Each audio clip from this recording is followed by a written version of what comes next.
What is up, fellas and lady fellas? It's your boy Toby coming to you live with another college basketball video. This one's going to be a little different.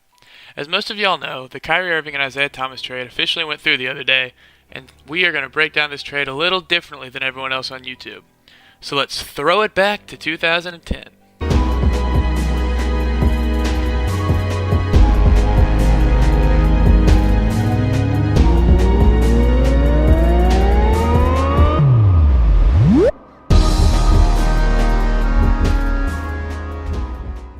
Today we are going to pretend that trades in college basketball do indeed exist. We are going to pretend that the Duke Blue Devils traded their star yet injured freshman point guard to Washington for their undersized junior point guard. Of course, y'all know that these players are Kyrie Irving and Isaiah Thomas. So let's take a look at Duke and Washington's records. Coming off an ACC championship and a national championship the year before, Duke looked poised to repeat. They finished the season 32-5 as repeat ACC tournament champions by beating North Carolina in the title game by 17. But they fell short of repeating a national championship when Arizona upset them in the Sweet 16 by 16 points. Washington had similar hype around their squad. They were coming off a Pac-10 title and a Sweet 16 berth. They finished the 2010-2011 season 24-11 as back-to-back Pac-10 champions by beating Arizona by 3. But they were cut short of another trip to the Sweet 16 by North Carolina, who beat them by 3. You can already start to notice some similarities between Duke and Washington's season this year. The main thing being, Duke beat North Carolina in the ACC championship game, while Washington lost to North Carolina in the NCAA tournament. Likewise, Washington beat Arizona in the Pac-10 championship game, while Duke lost to Arizona in the NCAA tournament. Alright, now let's talk about Isaiah Thomas and Kyrie Irving's respective stats. Looking at their stats, Kyrie Irving averaged 17.5 points with 4.3 assists, 3.4 rebounds, 2.5 turnovers, and 1.5 steals per game, while shooting 52.3% from the field and 46.2% from 3, all while having a 32.5 PER. But let's not forget that Kyrie Irving only played in 11 games this season. Now let's look at Isaiah Thomas' stats. IT averaged 16.8 points, 6.1 assists, 3.5 rebounds, 3 turnovers, and 1.3 steals a game, while shooting 44.5% from the field and 34.9% from 3, all this while maintaining a 22.9 PER. Now it's important to establish how these two players fared against the two teams in question, being North Carolina and Arizona. Against Arizona in the NCAA tournament, Kyrie Irving scored 28 points with 3 assists, 0 rebounds, 1 turnover, and 1 steal, while shooting 60% from the field and 50% from 3.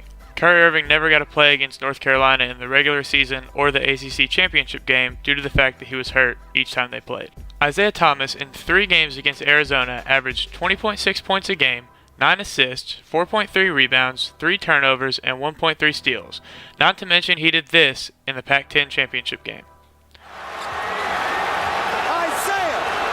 Shot clock turned up. Game clock at 8. He's going to do it himself. Thomas, shake, crossover, step back. At the buzzer, Young, safe, and Washington wins it on a last-second J. Cold-blooded.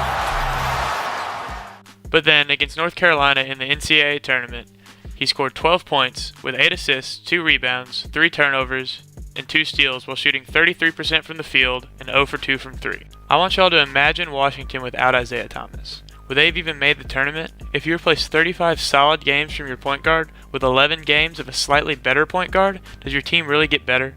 You don't even have to imagine Duke without Kyrie Irving, because you can see it with your own eyes. He played less than a third of his team's games, and they still went 32-5. Imagine that loaded Duke team that had Nolan Smith, who averaged almost 21 points a game, Kyle Singler, who almost averaged 17 points a game, Seth Curry with 9 points a game, Mason Plumlee with 7.2 points and 8.5 rebounds, with a great point guard for all 35 games instead of just 11. How many games does that Duke team win? Granted, Duke was 10-1 when Kyrie played, but that's 11 games. It's safe to say that that team with Isaiah Thomas for 35 games can at least pick up 2 to 3 more wins. To be fair, the end results of the season would probably still play out the same for Duke. Kyrie played a near perfect game against Arizona, and they still couldn't stop Derek Williams, and they lost by 16. So even if that team has Isaiah instead of Kyrie, who was 2-1 against Arizona that year, he still probably wouldn't be in that same position to make the game-winning shot. They still probably end up losing and only getting to the Sweet 16 that year. So here's where the fun begins. Imagine that with these two teams traded, that things played out just the way they did in 2011. That Washington's in the same spot, Duke's in the exact same spot. We already established that Duke would probably lose in the Sweet 16 because they couldn't stop Derek Williams in Arizona. So let's look at Washington's perspective. Washington ended up losing to North Carolina by 3 that year. Take Isaiah out, who had a subpar game that day, and put in Kyrie Irving, who had great averages in the tournament. They could probably beat that North Carolina team. They could probably win that game. And if they win that game, then that means Washington will be playing Marquette in the Sweet 16 with guess who? Who was on Marquette at that time? That's right, Jay Crowder. Talk about coincidences. If Marquette plays similar to the way they did in the Sweet 16 game against Arizona at the time, then it would be a cakewalk for Kyrie's Washington squad. But that's where this fairy tale story ends, because frankly there's no way that Kyrie's Washington squad can beat Brandon Knight's Kentucky squad. So who wins this trade?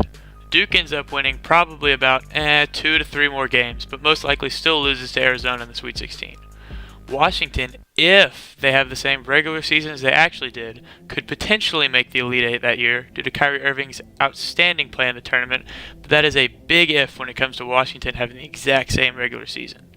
I personally think that Duke wins this trade because worst case scenario, they're probably still a 30-win team, whereas the worst case scenario for Washington, they would end up being a 10-win team because Kyrie Irving was 10-1 at Duke, so that's where I got that number. So what do y'all think? Who wins this college trade? Who wins the trade in the NBA? Tell me what you all think in the comment below, and thanks for watching.